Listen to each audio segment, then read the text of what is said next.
Hello and thank you for joining us on today's edition of Take 5. I'm here with Kit Fast with the Dawson Creek Watershed Society. Kit, thank you for joining me, and thank you also for the rubber boots. Oh, no problem at all.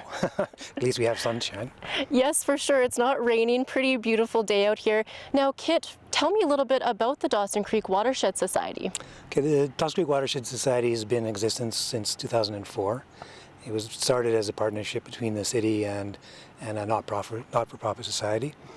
And since 2004, we've been involved with gathering data on the creek and trying to get more public information out there about the streams and the creeks and the rivers and the environment and this wonderful creek that runs through the center of our city. So you're really looking at exactly what is in the creek here. I understand that when you were out, you got a look at a couple of the fish that were in the Dawson Creek right here. Tell me a little bit about that. Part of the one set of evaluations is to set a fish trap and just to get an idea of what species are in the water. So even though we've had the flood event of a month before we did the training, or actually less than a month, we actually did capture some 2 or 3 species of minnows in the creek, which was kind of surprising. Kit, what sort of challenges may face the Dawson Creek in the future? I think the challenges have been are kind of continuous. They've been here a long time. I grew up in Dawson Creek and of course ignored the creek completely as I was growing up because it's just a small muddy creek that runs through the center and you don't pay attention to it. So I think despite the amount of trash that gets thrown into it, kind of the abuse that it's taken over the years, it's still a viable ecosystem. So that's what's encouraging. I think the more we get the creek into the public's mind, then perhaps we can start treating it better. And I think those attitudes are changing. And I think people could be surprised at the amount of the wildlife is along the creek corridor, the amount of fish that are actually in the creek, which probably surprised a lot of people. And if we can come down and learn more about the creek, apply those modules, collect the data, and at the same time, take out a few shopping carts and bikes and that type of thing. And then hopefully people would stop throwing the bikes in. One of the problems that we'd have on the creek right now is barriers to fish passage.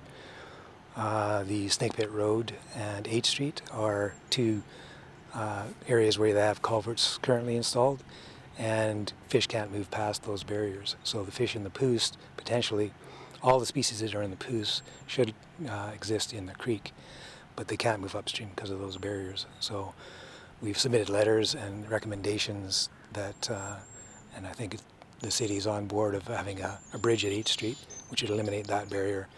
And then if they eventually replace the culverts on Snake Pit Road with a bridge, that would eliminate that barrier. So you could have fish species moving all the way up to the headwaters of the Dawson Creek watershed. And part of that is just, people would say, well, why? What does it matter? They're just minnows and that type of thing. But I think the health of the habitat and the health of the ecosystem is what we're concerned about. I know that on the lower part of the Dawson Creek, I've seen great blue heron, which feed on fish and frogs, and belted kingfishers exist on the Poos River, and I've seen them flying up through the Dawson Creek. So without the minnows, those species don't exist. So I think, if you want to have the chance of coming down to the Kin Park and seeing a great blue heron someday, there's something that we can work towards. Now, Kit, who can get involved? Do you need a science background? No, you don't. You just need to be able to have an interest, a little bit of energy, and we will apply exactly what we learned in Stream Keepers and collect data. And in fact, what we want to do is get people involved who have an interest. And if you have a young person who's interested in biology, science, and wants to work in the environmental field in the future, come down, participate. This is actually collecting data that is verifiable and useful. So this is exactly what you would be doing in a job if you were a consultant in the future. So hopefully people that are interested in sciences would come out, but if you just want to help clean up the creek a little bit, come on, join in. Just go to our Facebook page and we'll have contact information there. And it's even just such a great way to get outside and really enjoy what runs through the center of our community here in Dawson Creek. It is, and it's a way of we have such a good thing with the Dawson Trail along the creek and all that park space. You know, just get your families out and get involved and have a lot of fun. Excellent. Well, Kit, I really enjoyed learning more about the Dawson Creek Watershed Society, so thank you very much for joining me today on Take 5. Thank you.